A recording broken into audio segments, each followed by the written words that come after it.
Okay peace day 3 పాండిచేరిలో and early morning late అయిపోయిందిలే, early morning అని కూడా అనకూడదు దాన్ని.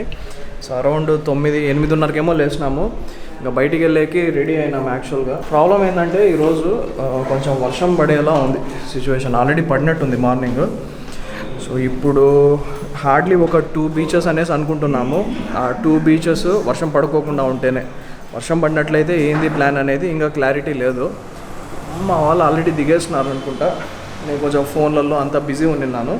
సో కిందికి వెళ్ళి వాళ్ళని మీట్ అయ్యి ఆ 2 బీచ్లు ఏంటివి అనేది పోతా దారిలో మాట్లాడతాం. ఆల్రెడీగా బయట వెయిట్ చేస్తున్నారు, ఫుల్ తడి ఉంది మొత్తము. యాక్చువల్లీ ఇప్పుడు కూడా తుంపర పడుతుంది, సో వర్షం ఏం ఆగలేదు ఇంకా. Welcome back. సో మీకు తెలియని విషయమో లేదా కొత్త విషయమో ఏం కాదు ఇది. సో నేను ఎక్కడికి వెళ్ళినా నన్ను వర్షం వెంటాడుతుంది, వరుణదేవుడు. సో మా ఇద్దరి మధ్య అవినాభావ సంబంధం ఉంటుంది అన్నట్లు.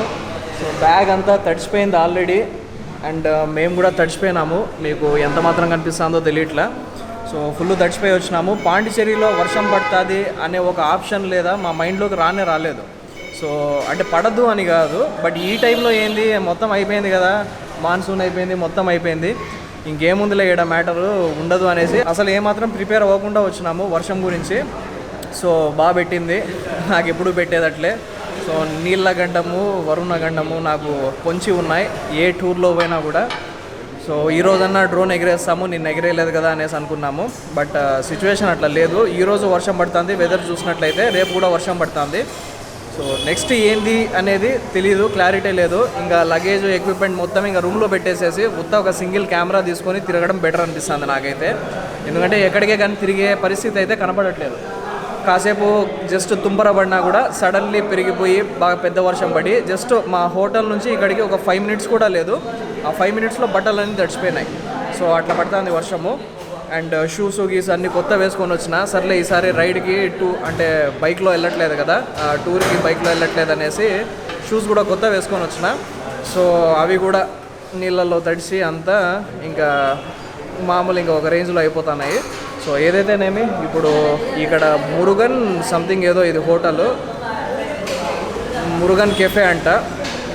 సో ఆ పిల్ల సెలెక్ట్ చేసింది మురుగన్ కెఫే అనేసి. ఇక్కడ ఏదో క్యాషు ఊతప్పం బాగుంటుందంట. సో ఇక్కడికైతే వచ్చినాము 11:30కో 11:40కో వచ్చినాం బ్రేక్ఫాస్ట్ చేసేకి. ఎలాగో వర్షం పడుతుంది, ఆడికి తిరగలేం కాబట్టి సర్లే లేట్ అయినా పర్లేదులే అనేసి ఫస్ట్ బ్రేక్ఫాస్ట్ ఇట్ చేసేద్దాం అనేసి వచ్చినాము. సో అది వచ్చిన తర్వాత టేస్ట్ ఎట్లుంది ఏందనేది చెప్దాం మేము మీకు. అండ్ దీని తర్వాత నెక్స్ట్ ఎక్కడికి వెళ్ళాలి అనేది ఇప్పుడు కాసేపు డిస్కస్ చేసుకొని మేము మాట్లాడి, అండ్ వెదర్ని చూస్తున్నారు కదా వర్షం పడుతుంది ఆడ. సో దాన్ని బేస్ చేసుకొని నెక్స్ట్ ఎక్కడికి వెళ్ళాలి అనేది డిసైడ్ అవుదాం.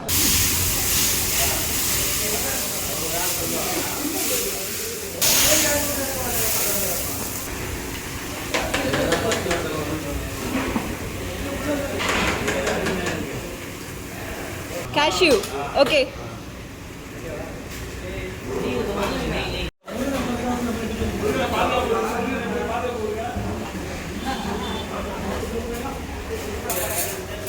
Ghee.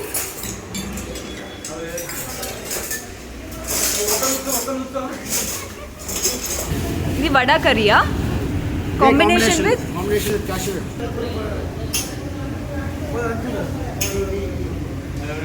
ఇక్కడ వడా కర్రీ అనేది కూడా బాగా ఫేమస్ అంట, అది తీసుకొచ్చారు. పొడి ఊతప్పం అనేది కూడా ఫేమస్ అంట ఇక్కడ, క్యాష్యూ ఊతప్పమే కాకుండా. సో అవి కూడా ఆర్డర్ చేసాము.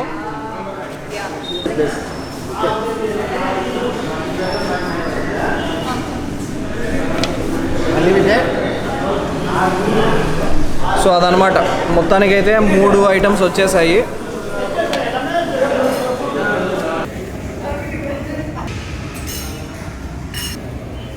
ఇంకో క్యాష్యూ క్యారెట్ ఊతప్పం అనమాట. అండ్ ఫుల్ గీ వేశారు, మా కోసం స్పెషల్గా చేశారు. లేట్ లేకుండా అసలే ఆకలి అవుతుంది, తినేద్దాం. మామూలుగా అయితే చేయి కడిగేవాడిని కాదు, మా వాడు ఏందో పెద్ద పోజుగా చేయి కడిగేకపోయినాడు. వాడిని చూసి కూడా నేను పోకోకుండా ఉంటే సిగ్గు లేదనుకుంటాడు. సర్లే ఎందుకులే, అసలే కరోనా టైమ్స్, పోయి చేయి కడుక్కొని డైరెక్ట్ రూమ్ నుంచే వచ్చినాం కాబట్టి నేను పెద్ద పట్టించుకోలే ఏం కడిగినాంలే చెయ్యి అని. బట్ ఫైన్, చేయి కడుక్కోవడంలో తప్పేం లేదు. ఆకును తప్ప మిగిలినటువన్నీ తినేసినాను. సో అద్భుతంగా ఉన్నింది టేస్ట్ అయితే. స్పెషల్లీ మనకు ఆ క్యాషు ఊతప్పం ఉంది కదా, అది చాలా బాగుంది. అండ్ ప్రతి కైండ్ ఆఫ్ చట్నీ, ఇక్కడ ఉన్న పుదీనా చట్నీ, కొబ్బరి చట్నీ, టమాటా చట్నీ, ప్రతి చట్నీ బాగుంది. అండ్ ఇక్కడ వీళ్ళు వడా కర్రీ అనేసి సపరేట్ అని చెప్పి ఇచ్చినారు, స్పెషల్ అని. సో అది కొంచెం ఎగుటైంది కానీ బట్ టేస్ట్ వైజ్ అన్నీ బాగానే ఉన్నాయి ఇక్కడైతే. సో ఇంకా ఫైనలీ టీ అయితే ఆర్డర్ చేసినాము. టీ తాగేసిన తర్వాత బయట వెదర్ కూడా కొంచెం బెటర్ ఉంది, వర్షం అయితే తగ్గింది మాకు తెలుస్తుంది. అండ్ లైట్గా ఎండ రాలేదు, బట్ స్టిల్ అంటే ఇంతకుముందు అంతా మోడంగా ఉండింది, ఇప్పుడు కొంచెమైనా లైట్ ఉండింది. సో మేబీ హోప్ఫుల్లీ వర్షం పడుకోకుండా ఉంటే బాగుంటుంది నెక్స్ట్ ప్లేసెస్కి వెళ్ళేటప్పుడు. సో చూద్దాం ఏమవుతుంది అనేది. బట్ నెక్స్ట్ ప్లేస్ అనేది ఇంకా ఏది డిసైడ్ అవ్వలేదు. సో దారిలో పోతూ ఏదో ఒక ప్యారడైస్ బీచ్ లేదంటే ఏదో ఒకటి ఇంకా డిసైడ్ అవ్వలేదు, పోతూ మాట్లాడుకుందాం. బట్ ఇక్కడైతే డెఫినెట్లీ రికమెండ్ చేస్తాను నేను, మురుగన్ కెఫే. సో ఇక్కడైతే బాగుంది, డెఫినెట్లీ ట్రై చేయొచ్చు. ఐమి ఆత్రంగా అవి ఇవి అన్నీ ఆర్డర్ చేసింది. సో ఇప్పుడేమో తినలేక, అంటే చూడండి ఎట్టుందో చూస్తున్నారు కదా. ఈ పీస్ ఈ రూట్లో మేమందరం వచ్చేటది గలీజ్ ఉంది, వర్షం పడి ఫుల్ బురద. ఆల్మోస్ట్ లాస్ట్ ఒక 1.5 కిలోమీటర్ నుంచి రూట్ ఇట్లే ఉంది. సో దీనికి తోడు ఆపోజిట్ సైడ్ నుంచి వచ్చే వెహికల్స్ వాళ్ళంతా బురద చెందుతూ మా మీద అట్లుండిందనమాట పరిస్థితి. ప్రస్తుతానికి అయితే ఇక్కడ ఆగేసినాం కదా, 5-10 మినిట్స్ ఇక్కడ టైం స్పెండ్ చేసి ఆలోచిస్తున్నాము. బోటింగ్ వచ్చేసేసి వెనకల్లే సిటీలోనే ఉండింది పాండిచేరి నుంచే, కానీ బోటింగ్ పాయింట్లో అంతా నుంచి అయిపోయినాంలే అనేసి ఇక్కడ ఏదో ఒక పాయింట్ ఉందంట. సో నడుచుకుంటా లేదా ట్రెక్కింగ్ చేస్తా ప్యారడైస్ బీచ్ అయినట్లయితే బాగుంటుంది. ఒకవేళ లేనట్లయితే రిటర్న్ వెళ్ళిపోయి మళ్ళీ బోటింగ్ నుంచే వెళ్ళిపోవాలా. సో ఇక్కడైతే చాలా వెహికల్స్ ఆపేసి ఉన్నాయి. ఇక్కడ ఏంది అనేది మ్యాటర్ తెలీదు, ఇక్కడ నుంచి వెళ్ళొచ్చా లేదా అనేది. సో వెళ్ళి చెక్ చేద్దాం ఏంది అనేది.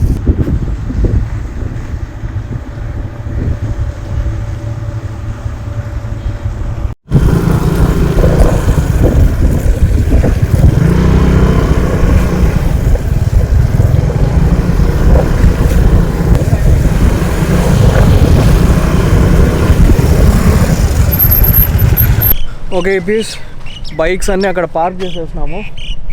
సో అక్కడ చెక్ పోస్ట్ లాగా ఉందన్నట్లు. ఆ చెక్ పోస్ట్ లోపల వెహికల్స్ ఓన్లీ రిసార్ట్ వాళ్ళవో సంథింగ్ వాళ్ళవి మాత్రమే అలో చేస్తున్నారు. సో బైక్స్ ఆడ పార్క్ చేసేసి ఇంక ఇక్కడే నడుచుకుంటూ పోవాలన్నట్లు. సో ఈ రూట్ మేము పోవాల్సింది ఇప్పుడు. అండ్ ఇటు సైడ్ అంతా చూసారు కదా, మొత్తం వాటరే. బై వాక్ కూడా ప్యారడైజ్ వెళ్ళొచ్చు అనేసి అన్నారు. జనరల్లీ ఏమవుతుందంటే ప్యారడైజ్ బీచ్ వెళ్ళాలంటే మనకు బోట్లో వెళ్ళాలి అనేసి అంటారు కదా. సో ఆ బోట్లో వెళ్ళే రూట్ మనకు పాండిచేరిలో మెయిన్ రోడ్డు మీదనే ఉందన్నట్లు. అంటే పాండిచేరి ఊరి బయట మెయిన్ రోడ్డు మీదనే ఉంది ఆ రూట్. సో అక్కడ బోట్స్కి వచ్చేసేసి ఒక 20 మినిట్స్ పోవడానికి, 20 మినిట్స్ రావడానికి, 1 అవర్ స్టే ఉంటుంది. అండ్ వీటికి 250 350 సంథింగ్ మా వాళ్ళు పోయి కనుక్కున్నారు ప్రైస్ ఎంత అనేసి. సో కానీ మేము వచ్చేసి ఇట్లా కొంచెం ఎక్స్ప్లోర్ చేస్తాము. బైక్ ఎంత మాత్రం పోగలదో అంత దూరం వెళ్ళిపోయి కొంచెం ముందు ఆ బోటింగ్ పాయింట్ నుంచి అట్లే ఫ్రంట్ వచ్చేసేసి లెఫ్ట్ డైవర్షన్ తీసుకొని ఆ పల్లెలో నుంచి మొత్తం వచ్చినట్లయితే ఇట్లా డైరెక్ట్ బీచ్కి ఎంట్రన్స్ ఉండొచ్చు అనేసి అన్నారు. మాకు స్టిల్ క్లారిటీ లేదు. అక్కడైతే సెక్యూరిటీని అడిగినాము, ఏంది ఇట్లా పోవచ్చా బీచ్కి అనేసి అంటే బై వాక్ వెళ్ళొచ్చు చూడండి అనేసి అన్నాడు. సో ఆయన చెప్పిన దాని ప్రకారం అయితే వెళ్ళొచ్చనే అనుకుంటున్నాము. బట్ ఏదేమైనా మేమైతే వెళ్ళి టెస్ట్ చేస్తాము వెళ్ళొచ్చా లేదా అనేది. సో పోయి ఒకవేళ రూట్ ఉన్నట్లయితే నేను చెప్తాను. సో దట్ మీరు బోటింగ్ పెద్ద ఇంట్రెస్ట్ లేని వాళ్ళు మీరు ఇట్లా డైరెక్ట్గానే వచ్చేసేసి ఎంత టైం కావాలంటే అంత టైం స్పెండ్ చేయొచ్చు. లేదంటే వాళ్ళతో బోటింగ్తో పాటు పోయినట్లయితే మీకు హార్డ్లీ 1 అవర్ ఉంటుంది అంతే. సో మాకు ఆ 1 అవర్ టైం రెస్ట్రిక్షన్స్ నచ్చవు కాబట్టి ఇంకా మేము ఇట్లా ఓన్గా వచ్చేస్తున్నాము. సో ముందరికి వెళ్ళి చూద్దాం. చూస్తున్నారా ఇక్కడంతా. సో వెదర్ ఒకటి కొంచెం సన్నీగా ఉండింటే బాగుండేది. ఇప్పుడు ఇట్లుంటే మీకు పెద్ద కలర్స్ ఏం పెద్ద కనపడకపోవచ్చు, స్పెషల్లీ వాటర్ కలర్.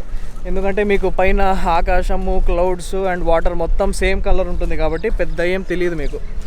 సో అటు సైడ్ అంతా బోటింగ్ పాయింట్. మనకు మెయిన్ అక్కడ పాండిచేరి నుంచి బోట్లు ఎక్కినట్లయితే వాళ్ళు తీసుకొచ్చి ఇక్కడ వదులుతారు. సో మేము అదంతా స్కిప్ చేసేసి డైరెక్ట్ ఇడికి వచ్చినాం.